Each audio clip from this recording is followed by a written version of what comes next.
وہ یہ جب ایلیمنٹس آتے ہیں شکر گزاری کے، تو اس سے جو عمل آتا ہے وہ پازیٹیو ہوتا ہے، شخصیت جو بنتی ہے وہ پازیٹیو بنتی ہے.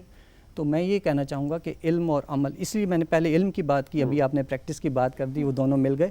تو علم اور عمل کے درمیان میں اگر پازیٹیو موٹیوز رکھیں گے، اور وہی دین ہے اصل میں، تو وہ ایک اچھی چیز سامنے آئے گی. اور اگر آپ نیگیٹو رکھیں گے تو اس کے نتائج بہت منفی نکلتے ہیں. اور وہ برقرار رہے گی. جب آپ ایک بچے کو خوف دلا کے کرتے ہیں نا، تو ایک ایج تک وہ ماں باپ کے خوف تک، یا جب تک ماں باپ سامنے ہیں، وہ دین کی طرف چلے گا.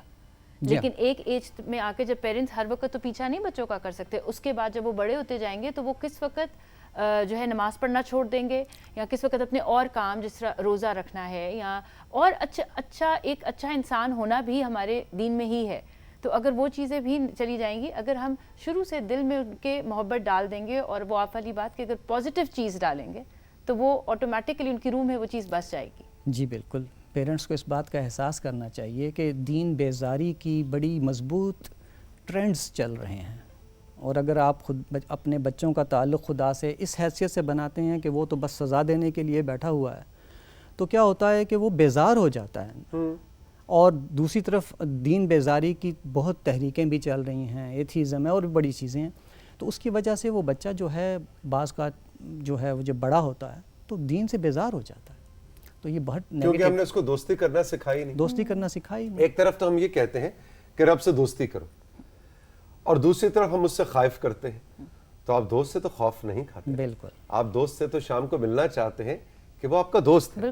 آپ اس کے ساتھ اچھا وقت بتائیں، اس کے ساتھ گپ لگائیں، جو دل کی بات کریں، کچھ اپنا کوئی اس کے سامنے رو دھو لیں، کوئی اس کا کاندھا آپ کو مل جائے، اور اس کے ساتھ آپ خوش ہوں، اس کے ساتھ زندگی کا حسن جو ہے اس کو شیئر کریں. یہی دوستی ہم جیسے لوگ کہتے ہیں کہ رب سے کرو. رب سے کرو. اور اگر آپ لیکن اس دوست کے ساتھ جس سے آپ شام کو ملنا چاہتے ہیں، آپ اس سے خائف نہیں ہیں. جس سے آپ خوف کھاتے ہیں اس سے آپ ملنا نہیں چاہتے. تو رب کا اگر خوف آ جائے گا، رسپیکٹ ہونی چاہیے، احترام ہونی چاہیے، اور دوستی ہونی چاہیے. تبھی آپ کا دل کرے گا کہ آپ 5 وقت جا کے اس دوست سے ملیں. جب تک یہ دوستی کا رشتہ نہیں بنے گا اور خوف کا رشتہ رہے گا، تو میں تو اس دوست سے نہیں ملنا چاہوں گا جس سے میں خائف ہوتا ہوں. ڈاکٹر صاحب، آپ نے جو کتاب لکھی ہے، اس کا اب ظاہر ہے ہمارے پاس تو ڈاکٹر صاحب آپ جیسے اسکالرس کی کتابیں پڑھنے کا کہاں وقت. میں تو انسٹاگرام کی ریل سے ہی نہیں نکل پاتا، یہ ٹک ٹاک میں جڑی رہتی ہیں. تو آپ ہمیں ذرا 2-2.5 منٹ میں ایک ذرا لب لباب ہمارے سامنے رکھیے، عنایت فرمائیے کہ آپ کی کتاب کا حاصل وصول کیا ہے. پڑھنے کا وقت ہمارے پاس نہیں ہے. اچھا، یہ کتاب ظاہر ہے میں سمجھتا ہوں ریڈنگ کم ہو رہی ہے، اس کے ساتھ ہم اس کی آڈیوز بھی لا رہے ہیں. اچھا، یعنی ہم اس کو پڑھ کے. اور اس کا نام ہے؟ اس کا نام ہے جی اپنی شخصیت کی تلاش میں گم ہمارے بچے. اپنی شخصیت کی تلاش میں گم ہمارے بچے. واہ. تو اس کتاب کا جو لکھنے کا محرک تھا وہ یہ تھا کہ کچھ بچوں کی تربیت میں، چونکہ میں پیرنٹ بھی ہوں، میں ایک ٹیچر بھی ہوں، اور معاشرے کا ایک آبزرور بھی ہوں، تو اس کے حساب سے میں نے کچھ ایسی چیزیں نوٹ کی ہیں اپنی سماج میں، اپنے بچوں کی تربیت میں، ہمارے ارد گرد، اسکولوں میں، ہر جگہ، کہ جو کہ کہیں ڈسکشن میں نہیں آ رہی تھیں. تو وہ چیزیں میں نے اپنی کتاب میں لکھنا چاہیں. مثال کے طور پر اس میں نے یہ بتایا ہے کہ بچے کے ذہن میں خدا کا جو پہلا تصور آتا ہے وہ پیرنٹس سے اور اساتذہ سے آتا ہے. ان کی شخصیت کو دیکھتا ہے، اس سے وہ انالوجی بناتا ہے، اور وہ اس شخص وہ جو تاثر پیدا ہوتا ہے اس سے کیا نتائج نکلتے ہیں سوسائٹی میں، کس قسم کے دینی مزاج پیدا ہوتے ہیں. اچھا، انٹرسٹنگ.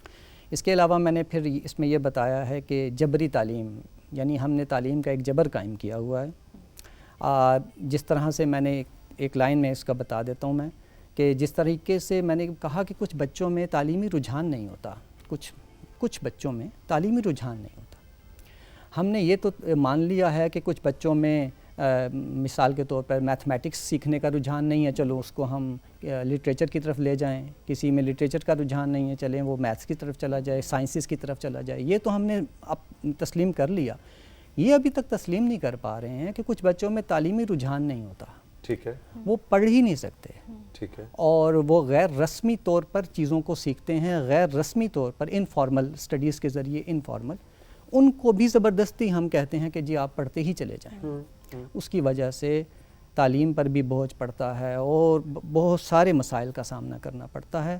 تو میں نے یہ ریکمینڈ کیا ہے کہ پرائمری تک بچوں کو ضروری سکلز کے ساتھ پڑھایا جائے، اس کے بعد ان کا ایپٹیٹیوڈ ٹیسٹ ہو، اور جو تعلیمی رجحان نہیں رکھتے ان کو ووکیشنل کی طرف لے جائیں، سپورٹس کی طرف لے جائیں، کاروبار کی طرف لے جائیں، لیکن ان کو زبردستی جس طریقے سے ایک تعلیمی رجحان رکھنے والے بچے کو کسی کام پہ ڈال دینا ظلم ہے، اسی طریقے سے ایک تعلیمی رجحان نہ رکھنے والے بچے کو تعلیم میں ڈالنا مشقت ہے۔ واہ واہ واہ، تو اس قسم کی کچھ چیزیں بڑا تھیں۔ انٹرسٹنگ کانسیپٹ ہے، مشقت کا لفظ آپ نے استعمال کیا ہے جی، کہ وہ بھی ایک طرح کی جبری مشقت ہے، لیکن آپ نے پرائمری تک کہا، کیا ہم اس کو سیکنڈری تک جی یہ ڈیبیٹیبل ہے، ہم اس کو کچھ سیکنڈری تک اس کو لے کے جانا چاہتے ہیں، کچھ میٹرک تک بتاتے ہیں، پر میری تجویز ہے، ہو سکتا ہے کہ ہم ڈیبیٹ میں آئیں اور اس کو سیکنڈری تک لے جائیں یا میٹرک تک لے جائیں، لیکن میری فی الحال یہ سوچ ہے کہ پرائمری کافی لگتی ہے مجھے۔ اس وقت بہت سے بچے ہمیں دیکھ رہے ہیں، صبح میں لائیو ہمارا شو ہوتا ہے لیکن شام میں ری رن ہوتا ہے، اور یوٹیوب پہ بہت زیادہ اس کی فالوئنگ ہے۔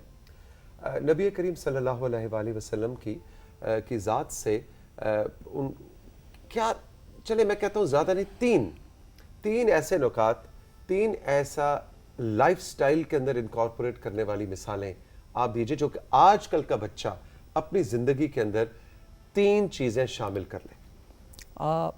میں جی بالکل، بہت اچھی آپ نے پوائنٹ دیا ہے۔ ہمارے ہاں سیرت رسول بہت بڑی موٹیویشن ہے لوگوں کے لیے اپنے دین پر عمل کرنے کے لیے۔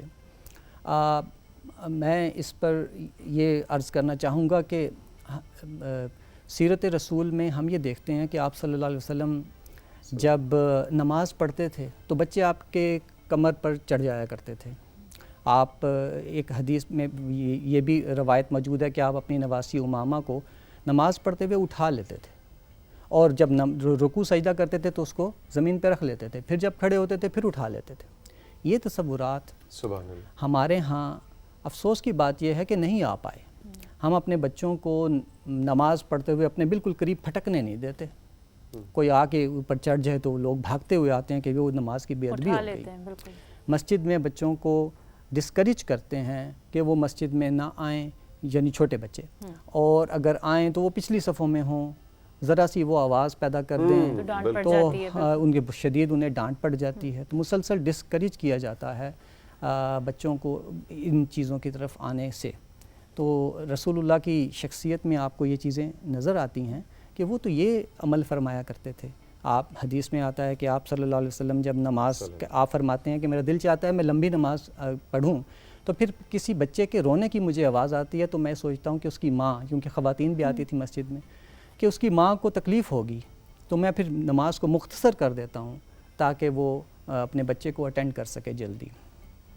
تو یہ آپ صلی اللہ علیہ وسلم کی شخصیت میں یہ چیزیں ہیں جو ہم بدقسمتی سے ہماری سوسائٹی نے اس کو ایڈاپٹ نہیں کیا ہے۔ شاید وہی وجہ جو تھوڑی دیر پہلے ہم ڈاکٹر صاحب بات کر رہے تھے کہ عبادت کو بھی اگر ہم ایک مشقت بنا دیں گے یا بوجھ بنا دیں گے یا خوف اس کا ڈال دیں گے تو پھر وہ دوستی والی چیز تو نہیں رہے گی نا۔ اور یہ دیکھیں آپ نے جو ہمیں 2 مثالیں دی ہیں، اس سے بات بالکل واضح اور عیاں ہو رہی ہے کہ عبادت مشقت نہیں ہے۔ جی ہاں بالکل۔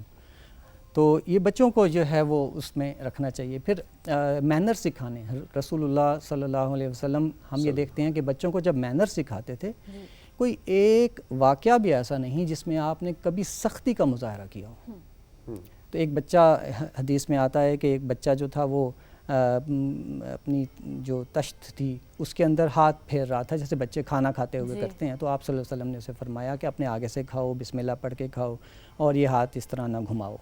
اسی طریقے سے حضرت انس آپ کے خادم تھے، اور وہ بعض اوقات بچپن چھوٹے عمر کے تھے تو بچپن وہ ایسے تھوڑی سی شرارت بھی کر لیتے تھے تھوڑی، کہ بھئی آپ نے فرمایا ادھر جاؤ، وہ کہتے میں نے نہیں جانا، تو اس قسم کی کچھ، تو وہ آپ صلی اللہ علیہ وسلم ایک دفعہ بھی انہیں ڈانٹ کے انہیں آپ نے بات نہیں کی، اور اس کو ایک دفعہ انہوں نے کہا کہ میں نے وہاں نہیں جانا، تو آپ صلی اللہ علیہ وسلم خود چل پڑے، دیکھا تو وہ جا رہے تھے اسی طرف، تو آپ نے کہا کہ تم نے تو کہا تھا میں نہیں جاؤں گا، انہوں نے کہا تھا وہ میں نے ایسے ہی کہا تھا، تو آپ نے اس کی گردن پہ ہاتھ ایسے ڈالا پیار سے، اور اسے کہا کہ بھئی جو بھی آپ نے فرمایا اس ٹائم پہ بھی کہ تم نے شرارت کی وغیرہ۔ ایک موقع بھی ایسا نہیں کہ جہاں آپ نے اقدار سکھاتے ہوئے، مینر سکھاتے ہوئے بچوں کو ڈانٹا ہو، لیکن آپ یہ دیکھیے کہ ہماری سوسائٹی میں اس کے بالکل برعکس ہوتا ہے. ایک ایک چیز کے اوپر ڈانٹ پلائی جاتی ہے اور وہ محاورہ ہمارا اللہ میاں گناہ دیں گے. جی یعنی کوئی بھی آپ چھوٹا موٹا سا کام کر رہے ہیں اللہ میاں گناہ دیں گے. تو وہ لگتا ہے کہ بس ایک ہم نے اس کو ایک کلیشے سا بنا دیا. تو ایسی کوئی چیز نہیں ہے. اللہ بھی سراپا رحمت ہے, رحمان اور رحیم ہے. رسول اللہ صلی اللہ علیہ وسلم جو ہیں وہ رحمت للعالمین ہیں. آپ کی سیرت ایک ایک چیز جو ہے وہ صرف اور صرف رحمت ہے بچوں کے لیے. بچوں کی غلطیاں بھی سب کی سب معاف کرنے کے قابل ہوتی ہیں. تو یہ چیزیں ہیں. جی لیکن آج کل کے بچے بھی تو ڈاکٹر صاحب ہاتھ قابو میں نہیں آتے نا, ہے نا. لیکن اس سے یہ بھی تو ہو سکتا ہے نا کہ دیکھیں آج کل کے پیرنٹنگ سٹائل بھی بالکل فرق ہو گیا ہے. اس طرح کا نہیں ہے جس طرح یہ بتا رہے ہیں کہ بھئی ہم لوگ پیرنٹس بھی کام نہیں ہیں. پیرنٹس بہت زیادہ ہائپر ہو چکے ہیں توثیق صاحب, مطلب ہر چیز کے اوپر چیختے بھی ہیں. ہم لوگ یہ شکایت ضرور کرتے ہیں کہ جی بچے اب چیخ رہے ہیں. یہ بہت سننے کو ملتا ہے نا, بچوں کے آج کل بہت ٹینٹرمز شو کر رہے ہیں. یہ اسٹیٹمنٹ بہت زیادہ لیکن دیکھا جائے تو جو ہم دے رہے ہوتے ہیں بچوں کو ہمیں وہی واپس مل رہا ہوتا ہے. ایسا ہی ہے بالکل. تو جتنا ہم چیخ رہے ہوتے ہیں وہ جب ماں یا باپ کو ہر وقت چیختے ہوئے چلاتے ہوئے دیکھیں گے ان بچوں کے اوپر ہی کہ یہ مت کرو یہ مت کرو, تو ڈیفینیٹلی وہ وہی چیز وہی انرجی ہمیں واپس ملے گی. بالکل یہ بے ساختہ ہوتا ہے. اور بعض اوقات ہم نے جو اپنے بڑوں سے لیا اس کو اپنے بچوں کے ساتھ ٹریٹ کرتے ہوئے ان لرن کرنا پڑتا ہے ہمیں. جی بالکل. اور میں نے خود بھی آبزرو کیا کہ جس طرح میرے ماشاءاللہ 2 بیٹے ہیں, تو جس طرح میں نے اپنے بڑے بیٹے کو ٹریٹ کیا وہ بڑا اپنے چھوٹے بھائی کو ویسے ہی ٹریٹ کر رہا ہے. بالکل ہے. جو الفاظ جو انداز میرا اس کے ساتھ ہوتا ہے اس کا وہی اس کے ساتھ ہوتا ہے. تو مجھے یہ بطور پیرنٹ اس کو شعور ہونا چاہیے کہ میں ایسی کوئی بات نہ کروں, کوئی بھی کسی چیز کو منع کرتے ہوئے جو ناگوار چیزیں ہیں. پیار میں تو کوئی مسئلہ نہیں ہے نا, مسئلہ تو ناگواری کا ہے. ناگواری میں ایسی کوئی چیز الفاظ انداز ایسے نہ ہوں جو پاس آن ہوں. بالکل بالکل. ڈاکٹر صاحب بہت شکریہ آپ کی تشریف آوری کا, بہت لطف آیا آپ سے مل کے. اور یہ جو آپ کی کتاب ہے میں یقیناً اس سے استفادہ کرنا چاہوں گا. جیسے کہ میں نے پہلے کہا کہ ہمارے پاس پڑھنے کا وقت نہیں ہے, لیکن چلیں آج آپ کی گفتگو سے متاثر ہو گیا, آپ کی کتاب پڑھنے کے لیے وقت نکال ہی لیں. Thank you very much. بہت شکریہ رائزنگ پاکستان کی جانب سے. Thank you for inviting me sir. Thank you very much. آپ کا بہت شکریہ. آج کا ایپیسوڈ آپ نے ملاحظہ کیا. خوش رہیے, ملیں گے پھر. خدا حافظ. اللہ حافظ.